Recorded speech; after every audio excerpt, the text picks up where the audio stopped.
Good morning. Next chapter is discharge of contract. നല്ല important ആണ്, SAK വരാൻ chance ഉള്ളതാണ്. എങ്ങനെയൊക്കെയാണ് ഒരു കോൺട്രാക്റ്റ് ഡിസ്ചാർജ് ചെയ്യുക എന്നുള്ളത്. അപ്പോൾ എന്താണ് ഡിസ്ചാർജ് എന്നുള്ളത് ആദ്യം നോക്കാം. ഡിസ്ചാർജ് എന്ന് പറഞ്ഞാൽ എന്താ? Termination of the contractual relationship between the parties. അതായത് എന്തിനു വേണ്ടിയിട്ടായിരുന്നു അവർ കോൺട്രാക്റ്റ് ഉണ്ടാക്കിയിട്ടുണ്ടായിരുന്നത്? ആ കോൺട്രാക്ച്വൽ റിലേഷൻഷിപ്പ് അവസാനിക്കുക. അതായത് ഞാനും നിങ്ങളും തമ്മിലൊരു കോൺട്രാക്റ്റ് ഉണ്ടാക്കിയിട്ടുണ്ടെങ്കിൽ എപ്പോഴാണ് ഒരു ബന്ധം അവസാനിപ്പിക്കുന്നത്? കോൺട്രാക്ച്വൽ റിലേഷൻഷിപ്പ് ഒന്നുകിൽ അത് ചെയ്ത് കഴിയണം, അല്ലെങ്കിൽ അതിലെന്തെങ്കിലും മാറ്റങ്ങളോ ഒഴിവാക്കുകയോ ചെയ്യണം. ഓക്കെ, അപ്പോൾ ഡിസ്ചാർജ് എന്താണെന്നുള്ളത് ആദ്യം എഴുതുക. ഡിസ്ചാർജ് എന്ന് പറഞ്ഞാൽ എന്താ? Discharge of contract means termination of the contractual relationship between the parties. A contract is said to be discharged when the parties thereto are free from the task of performing their respective obligations as arising from the contract. Okay, അപ്പോൾ ഒരു contract discharge ചെയ്ത് കഴിഞ്ഞിട്ടുണ്ടെങ്കിൽ ആ contracting parties തമ്മിലുള്ള പാർട്ടീസിൻ്റെ എല്ലാ rights and liabilities എന്താക്കുക ചെയ്യുക, അവിടെ അവസാനിക്കുക ചെയ്യുക. And their relationships comes to an end. Okay, contractual relationship ആട്ടോ, ശ്രദ്ധിക്കുക. What are the various modes of discharge? ചോദിക്കുന്ന സമയത്ത് നിങ്ങൾ ഇതൊക്കെയാണ് എഴുതേണ്ടത്. നമുക്ക് 6 രീതിയിൽ ഒരു കോൺട്രാക്റ്റ് ഡിസ്ചാർജ് ചെയ്യാം. എങ്ങനെയൊക്കെയാണെന്ന് വെച്ചാൽ, ഫസ്റ്റത്തേത് by performance of contract, second one by agreement, third by lapse of time, fourth one by operation of law, fifth one by impossibility of performance, and last one by committing breach of contract. ഇതിൽ നമുക്ക് ഓരോന്നും detail ആയിട്ട് നോക്കാം. First വരുന്നത് by performance, discharge by performance of contract ആണ്. അപ്പോൾ performance എന്ന് പറഞ്ഞാൽ നിങ്ങൾക്കറിയാം, ഇപ്പോൾ എന്താ കോൺട്രാക്റ്റ് ഉണ്ടാക്കിയതെന്ന് വെച്ചാൽ അത് പെർഫോം ചെയ്യാം. ഈ പെർഫോം ചെയ്യുന്നത് തന്നെ 2 രീതിയിലുണ്ടെന്നാണ് പറയുന്നത്. അതായത് ആക്ച്വൽ പെർഫോമൻസും ഉണ്ട്, അറ്റംപ്റ്റഡ് പെർഫോമൻസും ഉണ്ട്. ഇനി എന്താണ് അപ്പം എന്താ പറഞ്ഞിട്ടുള്ളത്? When persons who have undertaken the obligations within the time and in the manner prescribed the contract will be properly discharge എന്ന് പറയുന്നത്. It is known as discharge by performance. അപ്പോൾ അങ്ങനെ ഒരു കോൺട്രാക്റ്റ് പെർഫോം ചെയ്തിട്ടുണ്ടെങ്കിൽ 2 തരത്തിലാണ് പറഞ്ഞിട്ടുള്ളത്. First one actual performance and second one attempted performance or tender. എന്താണ് actual performance നോക്കാം. അതായത് section 37 states that in order to claim performance the parties to a contract must have actually performed their part of contract. അതായത് മിക്ക കോൺട്രാക്റ്റുകളും actual performance നടത്തുന്നത്. അതായത് എന്താണെന്ന് വെച്ചാൽ, ഇപ്പോൾ ഒരു എക്സാമ്പിൾ പറയാം. A agrees to supply 20 bags of rice to B. അപ്പോൾ ഇവിടെ എന്താണെന്ന് വെച്ചാൽ ആക്ച്വൽ പെർഫോമൻസ് എന്ന് നമ്മളെപ്പോഴാണ് പറയുക? When actually delivers these 20 bags of rice to B. അപ്പോൾ ഇവിടെ എന്ത് ചെയ്തതെന്ന് വെച്ചാൽ, A supply 20 bags of rice to B and thus that contract stands discharged. അതായത് it is discharged because of performance എന്ന് പറയാം. അപ്പോൾ ശരിക്കും ചെയ്ത് കഴിഞ്ഞിട്ട് കോൺട്രാക്റ്റ് ഡിസ്ചാർജ് ചെയ്യുന്നതിനെയാണ് ആക്ച്വൽ പെർഫോമൻസ് എന്ന് പറയുക. രണ്ടാമതൊരു ടൈപ്പ് ഓഫ് പെർഫോമൻസ് ഉണ്ട്, നിങ്ങൾ കഴിഞ്ഞ ചാപ്റ്ററിൽ പഠിച്ചു. അറ്റംപ്റ്റഡ് പെർഫോമൻസ് അല്ലെങ്കിൽ ടെൻഡർ. അറ്റംപ്റ്റഡ് പെർഫോമൻസിൽ എങ്ങനെയാണെന്ന് വെച്ചാൽ, a person who is bound to perform a promise will be ready to perform or will also offer to perform his promise, but sometimes the other party may refuse to accept that performance. ഓർമ്മയുണ്ടോ? ഒരാൾ promise ready ആയിരിക്കും ചെയ്യാൻ വേണ്ടിയിട്ട്, perform ചെയ്യാൻ. പക്ഷേ promise refuse ചെയ്യുക, അല്ലെങ്കിൽ അയാൾ എന്താക്കുക, ആക്സെപ്റ്റ് ചെയ്യാതിരിക്കുകയാണെങ്കിൽ അതിനാണ് നമ്മൾ അറ്റംപ്റ്റഡ് പെർഫോമൻസ് അല്ലെങ്കിൽ ടെൻഡർ എന്ന് പറയാം. അപ്പോൾ ടെൻഡർ എന്ന് പറയുന്നത് ശരിക്കും എന്തായാലും it is not an actual performance. അതായത് ഇവിടെ ഒരു party is ready to offer the performance but the other party refuses to accept the performance. ഇങ്ങനെയുള്ളതിനെയാണ് നമ്മൾ അറ്റംപ്റ്റഡ് പെർഫോമൻസ് അല്ലെങ്കിൽ tender. Attempted performance or tender എന്ന് പറയുന്നത് it is equivalent to actual performance except in the case of tender of money. നമ്മൾ പഠിച്ചതല്ലേ money, tender of ഗുഡ്സും tender of മണിയൊക്കെ last ചാപ്റ്ററിൽ പഠിച്ചതാണ്. ഓക്കെ, ഇനി രണ്ടാമത്തെ മോഡ് ഓഫ് ഡിസ്ചാർജ് ആണ് ഡിസ്ചാർജ് ബൈ എഗ്രിമെൻറ്റ് എന്ന് പറയും. അതായത് എഗ്രിമെൻറ്റ് എന്ന് പറഞ്ഞാൽ എന്താ? ഒരു എഗ്രിമെൻറ്റ് ഉണ്ടാക്കിയിട്ട് ഡിസ്ചാർജ് ചെയ്യാം. അപ്പോൾ കോൺട്രാക്റ്റ് എന്ന് പറയുന്നത് it emerges from an agreement of both parties and it may also be terminated by another agreement or consent of both parties. Contract ഉണ്ടാക്കുന്നത് ഒരു എഗ്രിമെൻറ്റ് പ്രകാരമാണ്, അതേപോലെ തന്നെ കോൺട്രാക്റ്റ് ടെർമിനേറ്റ് ചെയ്യാൻ വേറൊരു എഗ്രിമെൻറ്റ് ഉണ്ടാക്കി നമുക്ക് ടെർമിനേറ്റ് ചെയ്യാം. അപ്പോൾ എങ്ങനെയൊക്കെയാണ് a contract may be discharge by agreement നോക്കാം. അത് കുറേ കേസസ് പറയുന്നുണ്ട്. ഒന്ന് novation, second one alteration, third one rescission, remission, waiver, merger. അപ്പോൾ ഈ ഓരോ കേസും എന്താണെന്നുള്ളത് നമുക്ക് നോക്കാം. നൊവേഷൻ എന്ന് പറഞ്ഞാൽ എന്താണെന്ന് വെച്ചാൽ substitution of a new contract. അതായത് ഒരു കോൺട്രാക്റ്റ് ഉണ്ട്, കോൺട്രാക്റ്റിംഗ് പാർട്ടീസ് എന്ത് ചെയ്യും? They may agree to substitute a new contract in the place of the original contract between themselves and different parties. അതായത് സബ്സ്റ്റിറ്റ്യൂഷൻ ഓഫ് എ ന്യൂ കോൺട്രാക്റ്റിനെയാണ് എന്തെന്ന് പറയുന്നത്? നൊവേഷൻ. ഈ സബ്സ്റ്റിറ്റ്യൂട്ട് ചെയ്യുന്ന സമയത്തുണ്ടല്ലോ, ചിലപ്പോൾ എയും ബിയും തമ്മിലുള്ളൊരു കോൺട്രാക്റ്റാണ് to supply rice 10 kg of rice, എയും ബിയും തമ്മിൽ. അപ്പോൾ ചിലപ്പോൾ ഇവിടെ പാർട്ടീസിനെ സബ്സ്റ്റിറ്റ്യൂട്ട് ചെയ്യാം. അതായത് ബിക്ക് കൊടുക്കുന്നതിന് പകരമായിട്ട് അവർ കോൺട്രാക്റ്റ് എങ്ങനെയാക്കുന്നു? സിക്ക് സപ്ലൈ ചെയ്യുന്നു. പാർട്ടീസിന് വേണമെങ്കിൽ സബ്സ്റ്റിറ്റ്യൂട്ട് ചെയ്യാം. ഓർ ദ കോൺട്രാക്റ്റ്, അതായത് ചിലപ്പം എന്താക്കാം എന്നാണ് പറയുന്നത്, ഒരു പുതിയ കോൺട്രാക്റ്റ് ഉണ്ടാക്കുക. എയും ബിയും തന്നെ പാർട്ടീസ് മാറുന്നില്ല, പക്ഷേ 10 kg ഓഫ് റൈസ് എന്നുള്ളതിന് പകരം 20 kg ഓഫ് റൈസ്. അപ്പോൾ നൊവേഷൻ എന്ന് പറഞ്ഞിട്ടുണ്ടെങ്കിൽ substitution of a new contract ആണ്. Novation may take place in 2 ways. ഏതൊക്കെയാണ്? New parties substitute for the old one, or parties may substitute a new contract for the old contract. Okay, ഇനി നമുക്ക് നോക്കേണ്ടത്, അപ്പം ഇതിലൊരു കാര്യം ശ്രദ്ധിച്ചോളുക. Novation must take place before the expiry of the time fixed for the performance of the original contract. Novation can take place only with the consent of all the parties. അപ്പം എന്നാണോ date fix ചെയ്തിരിക്കുന്നത് അതിന് മുന്നേ novation നടന്നിരിക്കണം, പെർഫോമൻസിൻ്റെ മുന്നേ ആയിട്ട്. Okay, second type of discharge by agreement is alteration. Alteration നിങ്ങൾക്കറിയാം, നിങ്ങൾ ചുരിദാറൊക്കെ ഓൾട്ടർ ചെയ്യാൻ പോണവരല്ലേ. അപ്പോൾ ഓൾട്ടറേഷൻ എന്ന് പറഞ്ഞാൽ എന്താ വെച്ചാൽ it means a change in one or more of the terms of the contract. അതായത് by mutual agreement parties to contract can alter one or more terms of the contract. അപ്പോൾ by such alteration the contract is discharge. അതേമാതിരി എന്തെങ്കിലും ടേംസിൽ മാറ്റം വരുത്തും. അപ്പോൾ എയും ബിയും തമ്മിലുള്ളൊരു contract എന്തായിരുന്നെന്ന് വെച്ചാൽ 100 kg ഓഫ് റൈസ് സപ്ലൈ ചെയ്യുക എന്നുള്ളതായിരുന്നു.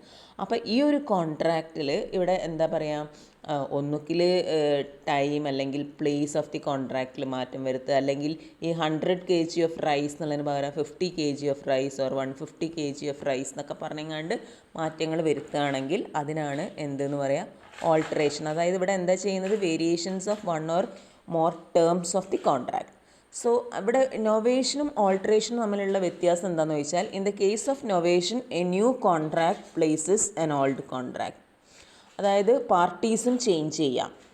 But in the case of alteration only the terms of the contract are discharged and the parties continue to be the same. Okay, third mode of discharge by agreement is by rescission. റെസിഷൻ means cancellation of the contract. അതായത് ഇവിടെ എന്താ ചെയ്യുന്നതെന്ന് വെച്ചാൽ original contract എന്താക്കുന്നു? Cancel ചെയ്യുന്നു. So in that case the original contract need not be performed. Both the contracting parties may agree by mutual agreement to rescind or cancel the contract by cancelling some or all of the terms of the contract. ഇവിടെ എക്സും വൈയും തമ്മിലുള്ളൊരു കോൺട്രാക്റ്റാണ് to supply luxurious goods within 6 months എന്നുള്ളത്. By that time the set goods go out of fashion. മനസ്സിലായല്ലോ? അപ്പം രണ്ടുപേരും കൂടെ എന്ത് കോൺട്രാക്റ്റിലെത്തി? ഇനി ഔട്ട്ഡേറ്റഡ് ആയിട്ടുള്ള സാധനമൊന്നും വേണ്ടല്ലോ. So both of them agree to cancel the contract. അപ്പോൾ ഇങ്ങനെ ചെയ്യുമ്പം എന്താവുന്നു? എക്സും വൈയും തമ്മിലുള്ള ആ കോൺട്രാക്ച്വൽ റിലേഷൻഷിപ്പ് അവിടെ ഡിസ്ചാർജ് ആവുക ചെയ്യുന്നത്. അപ്പോൾ ഇവിടെ ശ്രദ്ധിക്കേണ്ടത് എന്താ വെച്ചാൽ, നൊവേഷൻ എന്ന് പറഞ്ഞിട്ടുണ്ടെങ്കിൽ a new contract substituted for old one, while in the case of റെസിഷൻ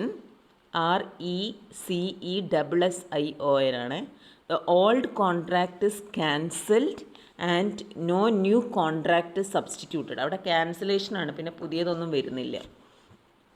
Then fourth mode of discharge by agreement is by remission. REMISSION.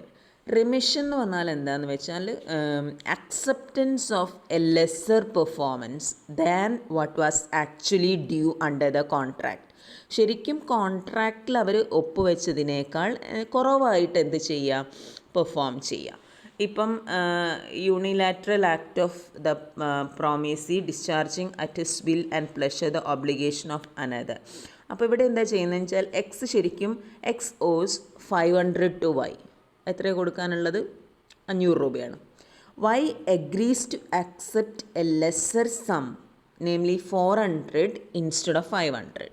അപ്പോൾ ഈ 500 ശരിക്കും കൊടുക്കാനുള്ളത്. വൈ പറയാം, സാറില്ലേ നീ 400 തന്നാൽ മതി, 100 നീ വെച്ചോ. അങ്ങനെ പറയുകയാണെങ്കിൽ as soon as when A paid 400 rupees to when X paid 400 rupees to Y, the whole debt of rupees 500 is discharged എന്നാണ് പറയുന്നത്. ഓക്കെ, അതാണ് റെമിഷൻ. ഇനി എന്താണ് വെയ്വർ നോക്കാം. when both the parties by mutual consent agree of abandon their respective rights. abandon ചെയ്യുക എന്ന് പറഞ്ഞാൽ എന്താ, ഗിവ് അപ്പ് ചെയ്യുക, വേണ്ടാന്ന് വെക്കുകയാണ് ചെയ്യുക, ഉപേക്ഷിക്കുക. the contract need not be performed and the same is discharged. it is called waiver. അതായത് ഒരു വെയ്വർ ആവണമെങ്കിൽ എന്തുണ്ടാവണം എന്നാണ് പറയുന്നത്. ഇപ്പോൾ എക്സാമ്പിൾ പറയുന്നത് ഇതാണ്. A agrees to supply B 10 bags of rice. B പറയുന്നത് എന്താ അറിയോ, in return supply 10 bags of wheat. അവിടെ ഒരു ബാർട്ടർ സിസ്റ്റമാണ് അവർ. അതായത് എക്സ് എന്ത് ചെയ്യും, അല്ല എ എന്ത് പറയുന്നു, ബിക്ക് 10 ചാക്ക് അരി കൊടുക്കാമെന്ന് പറഞ്ഞ്, അതേസമയം ബി പറയുന്നത് എന്താ, 10 bags ഓഫ് വീറ്റ് എക്ക് കൊടുക്കാം. അപ്പോൾ subsequently both A and B agree to abandon their respective rights എന്ന് പറഞ്ഞാൽ അവർ രണ്ടാളും അങ്ങോട്ടും ഇങ്ങോട്ടും ഇനിയിപ്പോൾ കൊടുക്കുന്നില്ല തീരുമാനിക്കുക, വേണ്ടാന്ന് വെക്കുക. അങ്ങനെയാണെങ്കിൽ accordingly A need not supply rice to B and likewise B need not supply wheat to A. അതോടുകൂടിയിട്ട് എന്താവുന്നു, ദാറ്റ് കോൺട്രാക്ട് ഇസ് ഡിസ്ചാർജ്ഡ്. അതാണ് വെയ്വർ. അപ്പോൾ വെയ്വർ എന്ന് പറഞ്ഞാൽ എന്താ, when both parties by mutual consent agree of abandon their respective rights and obligations. Okay. Last one is merger. Merge ചെയ്യാന്ന് പറഞ്ഞിട്ടുണ്ടെങ്കിൽ when both parties who have already entered into a contract with inferior rights may enter subsequently a new contract and the new contract creates superior rights. ഇപ്പം ഒരു ടെനൻറ്റും land ലോർഡും ടെനൻറ്റും തമ്മിലുള്ളൊരു കോൺട്രാക്റ്റാണ്. ഒരു 11 മാസത്തേക്ക് അവരെ വീട് വാടകയ്ക്ക് കൊടുത്തതാണ്. അപ്പോൾ ടെനൻറ്റ് ഇങ്ങനെ വാടക അടച്ചുകൊണ്ടേയിരിക്കണം. കുറേ കഴിഞ്ഞ് പൈസയ്ക്കായ സമയത്ത് ഈ ടെനൻറ്റ് എന്ത് ചെയ്തെന്നറിയോ, ഈ വീട് വാങ്ങിച്ചു. അപ്പോൾ അവിടെ എന്തായി മാറി, ഇനി ആ കോൺട്രാക്റ്റ് അവിടെ നിന്നില്ല. അതായത് ഇത്രയും കാലം ടെനൻറ്റിൻ്റെതൊരു ഇൻഫീരിയർ റൈറ്റ്സ് ആയിരുന്നു. ആ വീട് വാങ്ങുന്നതോട് കൂടിയിട്ട് അവിടെ എങ്ങനെയായി മാറി, ഒരു സുപ്പീരിയർ റൈറ്റ് കിട്ടുക ചെയ്യുന്നത്. So as a result the old contract with inferior rights gets discharged. അതിനാണ് merger എന്ന് പറയുക കേട്ടോ. Okay, so these are the different ways of discharge of contract by agreement. ഇനി മൂന്നാമത്തൊന്നാണ് discharge by lapse of time. അത് നിങ്ങൾക്ക് കൂടുതൽ explain ചെയ്യേണ്ട ആവശ്യമില്ല. കോൺട്രാക്റ്റിൻ്റെ ടൈം സ്പെസിഫൈ ചെയ്തത് എക്സ്പയർ ചെയ്തിട്ടുണ്ടെങ്കിൽ that contract gets discharged. Okay, അതാണ് പറയുന്നത് every contract must be performed within specified period and that period is known as period of limitation. If the contract is not performed and the promisee fails to take any action within the period of limitation then the contract is terminate or discharge by lapse of time. Next mode of performance discharge is discharge by operation of law. നിയമപരമായിട്ട് എപ്പോഴാണ് discharge ചെയ്യാന്ന് വെച്ചാൽ 2 കേസിലാണ്. A contract may be discharge by operation of law in the following circumstances എന്നാണ് പറയുന്നത്. ഒന്നുകിൽ എന്താവണം, death, ഏതെങ്കിലും ഒരു പാർട്ടി മരിക്കണം, അല്ലെങ്കിൽ ബൈ ഇൻസോൾവൻസി. അപ്പം ഡെത്തിൽ എങ്ങനെയാണെന്ന് വെച്ചാൽ A contract which is based on personal skill and qualification of the promisor is terminated on the death of the promisor എന്നാണ് പറയുന്നത്. ബാക്കിയൊക്കെ ആണെങ്കിൽ ലീഗൽ ഹയേഴ്സിന് വേണമെങ്കിൽ ചെയ്യാം, അപ്പോൾ personal സ്കില്ലൊന്നും ആവശ്യമില്ലാത്തതാണെങ്കിൽ.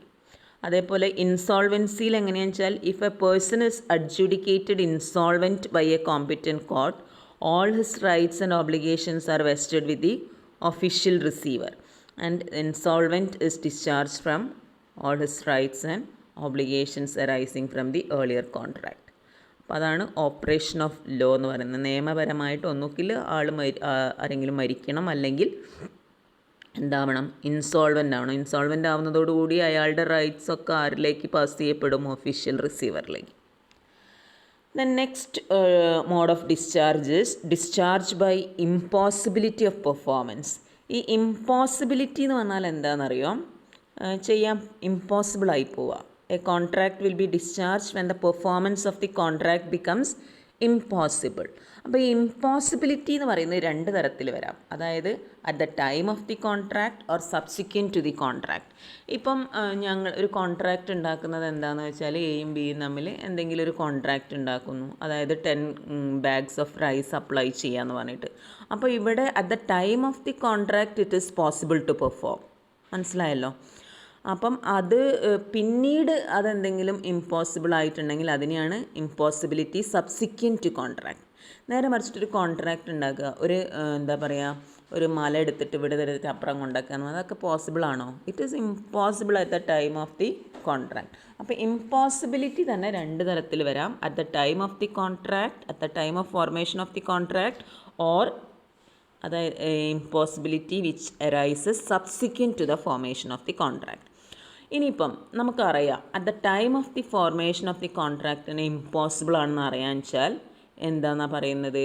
Then that agreement becomes void ab initio. Contract form ചെയ്യുന്ന സമയത്ത് തന്നെ നമുക്ക് എന്തറിയാം? It is impossible to perform എന്നറിയാം. So such agreements are void ab initio. Okay.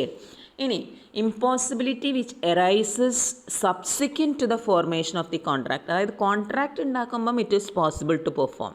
Impossible ആയത് പിന്നീടാണ്. അങ്ങനെയുള്ള ഇമ്പോസിബിലിറ്റീനെ നമ്മൾ പറയുന്ന ഒരു ടേമാണ് സൂപ്പർവീനിങ് impossibility.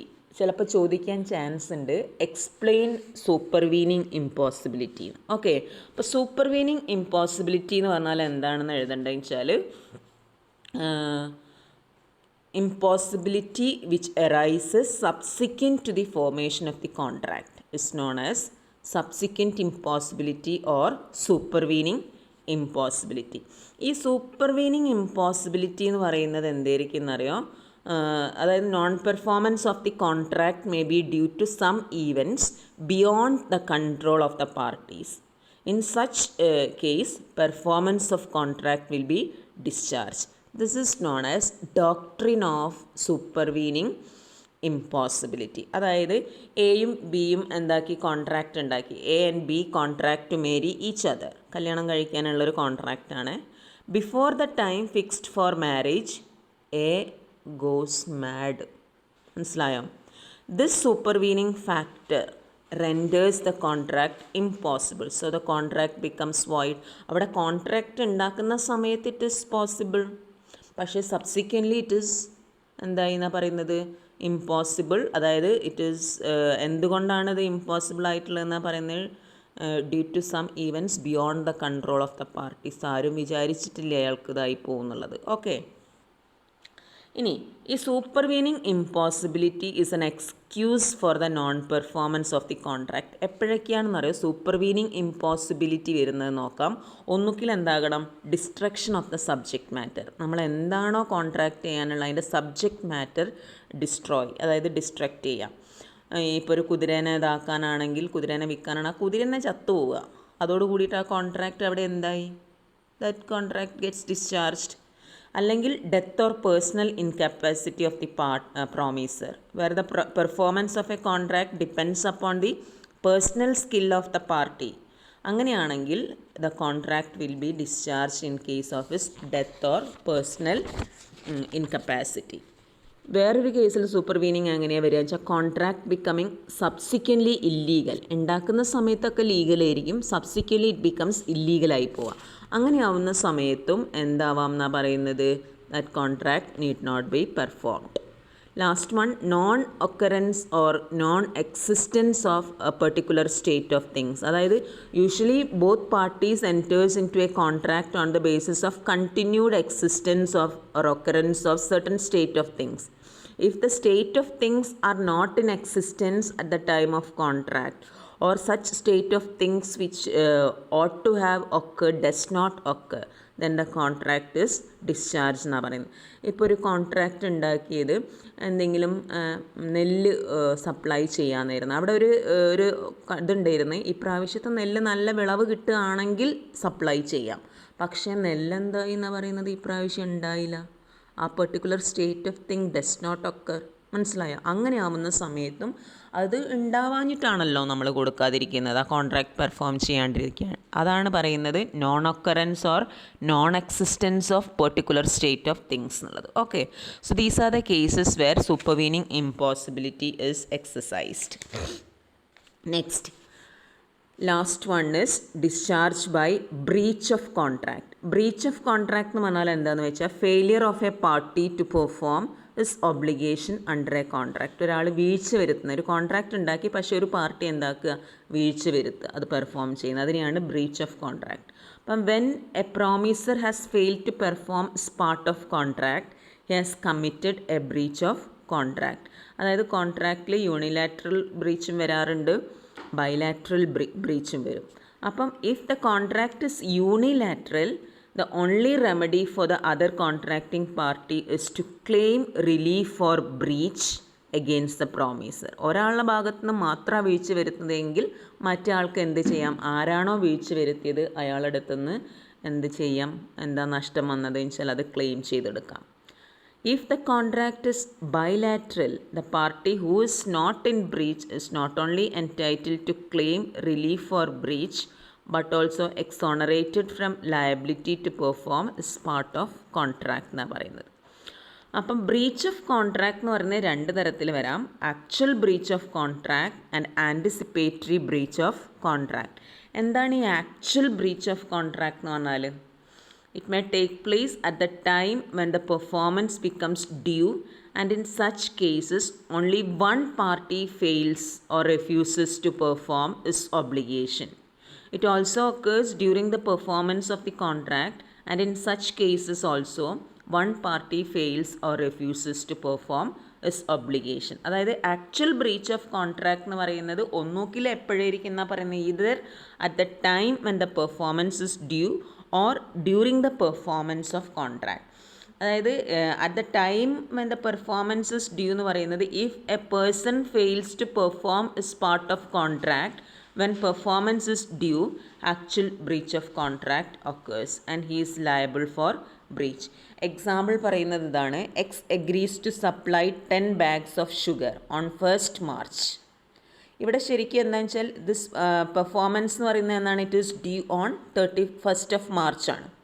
On 1st of March, if he fails to supply sugar, this is actual breach of contract at the time when the performance is due. എന്നാണോ due ആവുന്ന ആ സമയത്ത് അയാൾ എന്താക്കുക, അയാൾക്ക് ചെയ്യാൻ പറ്റാതെ ആയി പോവുക. ഇനി രണ്ടാമതൊരു ബ്രീച്ച് വരുന്നത് എങ്ങനെയാണെന്ന് വെച്ചാൽ ഡ്യൂറിങ് പെർഫോമൻസ്. അതായത് if during performance of a contract one of the parties refuses to continue to perform his contract in some essential respect, the other party is exonerated forthwith from any further performance of his promise, or at once entitled to bring an action for breach of contract. ഈ during the പെർഫോമൻസിന് ഒരു example പറയുകയാണെങ്കിൽ നമുക്ക് ഇങ്ങനെ പറയാം, A agrees to sell and deliver to B 50 bags of rice. A actually delivered 20 bags. അതായത് perform ചെയ്തുകൊണ്ടേ ഇരിക്കുകയാണ്, 50 bags റൈസ് സപ്ലൈ ചെയ്യാമെന്നാണ്, 20 എണ്ണം സപ്ലൈ ചെയ്ത് കഴിഞ്ഞു. But subsequently B refuses to take any more rice. Rice അത്ര ക്വാളിറ്റി ഉണ്ടാവില്ലേ, അപ്പോൾ ബി പറഞ്ഞു ഇനി കൂടുതൽ വേണ്ടാന്ന്. Here breach take place during the performance. മനസ്സിലാവുന്നുണ്ടോ? Hence A is discharge from delivering further 30 bags of rice and is also entitled to sue B for compensation for breach of contract. മനസ്സിലായല്ലോ?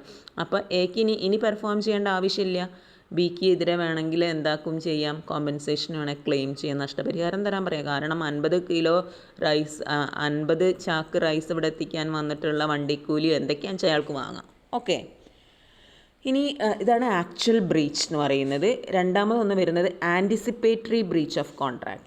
When a party to a contract refuses to perform its obligation before the due date of performance, it is called anticipatory breach of contract. അതായത് if a promiser promises another to do a particular act in a particular date and suppose the said person repudiates is part of obligation even before the due date of performance, there arises a breach of contract. അതായത് ഈ breach of കോൺട്രാക്റ്റിന് പറയുന്ന പേരാണ് anticipatory breach of contract. അപ്പോൾ breach of contract തന്നെ രണ്ട് തരത്തിൽ വരാം. ആക്ച്വൽ ബ്രീച്ച് ഓഫ് കോൺട്രാക്റ്റ് ഉണ്ടാവാം, ആൻറ്റിസിപ്പേറ്ററി ബ്രീച്ച് ഓഫ് കോൺട്രാക്റ്റ് ഉണ്ടാവാം. ഈ ആൻറ്റിസിപ്പേറ്ററി ബ്രീച്ച് ഓഫ് കോൺട്രാക്റ്റിന് ഒരു എക്സാമ്പിൾ പറയാം.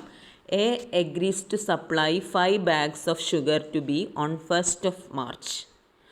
ബട്ട് ബിഫോർ ദിസ് ഡേറ്റ്, അതായത് 1st മാർച്ചിൽ തരാമെന്ന് പറഞ്ഞിട്ടാണ് അടുത്ത കൊല്ലം, പക്ഷേ അതിൻ്റെ മുന്നേ തന്നെ എന്ത് ചെയ്യാണ്, അയാളൊരു ഫെബ്രുവരിയൊക്കെ അവസാനമായപ്പം പറയുകയാണ്, അല്ല ഫെബ്രുവരി ഒരു ഫസ്റ്റ് വീക്ക് സെക്കൻഡ് വീക്കൊക്കെ ആയപ്പം പറയുകയാണ് ബീൻ്റെ അടുത്ത് is not going to supply the sugar.